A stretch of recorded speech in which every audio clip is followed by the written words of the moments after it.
Jessy കിച്ചൻ്റെ പുതിയ വീട്ടിലേക്ക് എല്ലാവർക്കും സ്വാഗതം. ഫസ്റ്റത്തെ വീഡിയോ ആണ്. നമ്മൾ നേരത്തെ ഒരു ഷോർട്ട് വീഡിയോ ചെയ്തിരുന്നു, ഒരു പാവക്ക അച്ചാറില്ല. പാവക്കയിൽ ഉപ്പ്, മഞ്ഞൾ പുരട്ടി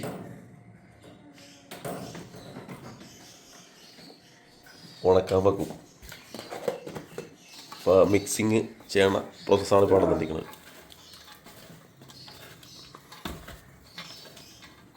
നല്ല രീതിയിൽ മിക്സ് ആക്കണം. മഞ്ഞൾപ്പൊടിയും ഉപ്പും നല്ല രീതിയിൽ പിടിക്കണം. അപ്പോൾ അതിൻ്റെ ഒരു പ്രോസസ്സിങ്ങാണ് ഇപ്പോൾ നടന്നിരിക്കുന്നത്. പാവയ്ക്ക നല്ല ഫ്രഷ് പാവയ്ക്കാണ്, വീട്ടിൽ തന്നെ ഉണ്ടായ പാവയ്ക്കാണ്. അപ്പോൾ അത് നമ്മൾ കട്ട് ചെയ്ത് ഇതേ രീതിയിൽ അച്ചാറിട്ട് വെക്കാനാണ്. അപ്പം നല്ല രീതിയിൽ പുരട്ടി നമ്മളൊരു 3-4 മണിക്കൂർ വെയിലത്ത് ഉണക്കാൻ വെക്കണം. നല്ല രീതിയിൽ ഉണങ്ങണം പാവക്ക, ആ വെള്ളത്തിൻ്റെ അംശമൊക്കെ കുറയണം. അപ്പോൾ നമുക്കിനി അച്ചാറുണ്ടാക്കാനുള്ള തയ്യാറെടുപ്പിലേക്ക് സാധനങ്ങൾ നമുക്ക് സെറ്റ് ചെയ്യാം. അപ്പോൾ അതിന് വേണ്ടിയിട്ടുള്ള വെളുത്തുള്ളി, ഇഞ്ചി, വേപ്പില, മുളക് പൊടി, മഞ്ഞൾപ്പൊടി, അതുപോലെ തന്നെ ഉലുവപ്പൊടി, കടുക്, പുളിവെള്ളം, പിന്നെ ഉണക്കിയ പാവക്ക ഇതെല്ലാം എടുത്ത് വെച്ച് അടപ്പ് ഓണാക്കി പാനെടുത്ത് വെക്കുക. അത് ചൂടായി വരുമ്പോൾ അതിലേക്ക് എണ്ണ ഒഴിക്കുക. അതിനുശേഷം എണ്ണ നല്ല രീതിയിൽ തിളച്ച വരുന്ന സമയത്ത് നമുക്ക് കടുക് പൊട്ടിക്കാം. ഇവിടെ നമ്മൾ ഉപയോഗിച്ച എണ്ണ കോക്കനട്ട് ഓയിലാണ്. അപ്പോൾ നല്ല ടേസ്റ്റ് ഉണ്ടാകാൻ കോക്കനട്ട് ഓയിലാണ് ഏറ്റവും ബെറ്റർ. അതിനുശേഷം അതിലേക്ക് അരിഞ്ഞ് വെച്ചേക്കണ ഇഞ്ചി, നല്ല ചോപ്പ് ചെയ്ത് വെച്ചേക്കണ ഇഞ്ചി അതിലേക്ക് ആഡ് ചെയ്യാം. നമുക്ക് കുറച്ച് ഫ്ലെയിം ഒന്ന് കുറച്ചിട്ട് നല്ല കരിഞ്ഞു. പിന്നെ അതുപോലെ തന്നെ പച്ചമുളക്, ആ രീതിയിൽ കട്ട് ചെയ്തിട്ടുള്ള പച്ചമുളക്, അതുപോലെ തന്നെ വെളുത്തുള്ളി അതിട്ടൊന്ന് ചെറുതായിട്ടൊന്ന് ഇളക്കി കൊടുക്കാം.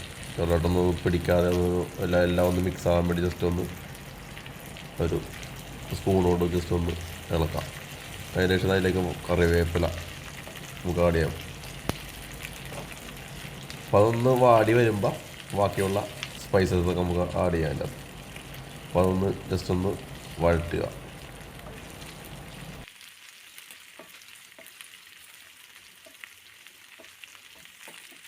അപ്പോൾ അങ്ങനെ വാടിയതിന് ശേഷം അതിലേക്ക് 1.5 ടീസ്പൂൺ മഞ്ഞൾപ്പൊടി ആഡ് ചെയ്യാം. നമുക്ക്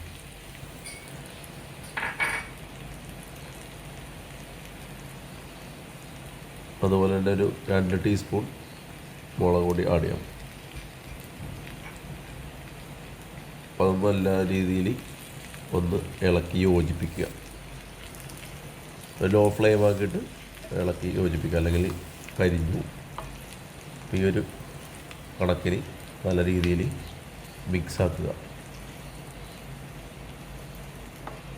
അപ്പോൾ നമ്മൾ ഇട്ട 2 ടേബിൾ സ്പൂൺ മുളക് പൊടി, അതുപോലെ തന്നെ 1.5 ടേബിൾ സ്പൂൺ മഞ്ഞൾപ്പൊടി, അപ്പോൾ അത്ര ഇട്ടിട്ട് നമ്മൾ ഇത് നല്ല രീതിയിൽ മിക്സ് ചെയ്തിട്ടിരിക്കണം.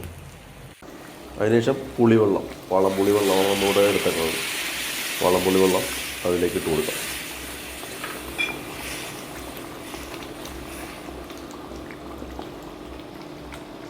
അത് ജസ്റ്റ് ലോ ഫ്ലെയിം ആക്കി വെച്ചിട്ട് ജസ്റ്റ് ഒന്ന് കഴിയുമ്പോൾ അതിലേക്ക് പാവക്ക അരിഞ്ഞുണക്കിയ മഞ്ഞപ്പൊടി ഇട്ടൊക്കെ ഉണക്കി വെച്ചിട്ടുള്ള പാവക്ക അതിലേക്ക് ഇട്ട് കൊടുക്കാം.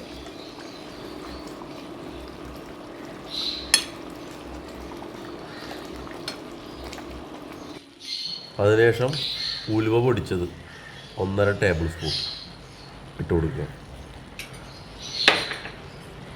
അതുപോലെ തന്നെ വെരി ഇമ്പോർട്ടൻ്റ് ആയിട്ടുള്ള കായപ്പൊടി, അതും 1 ടേബിൾ സ്പൂൺ ഇട്ട് കൊടുക്കുക.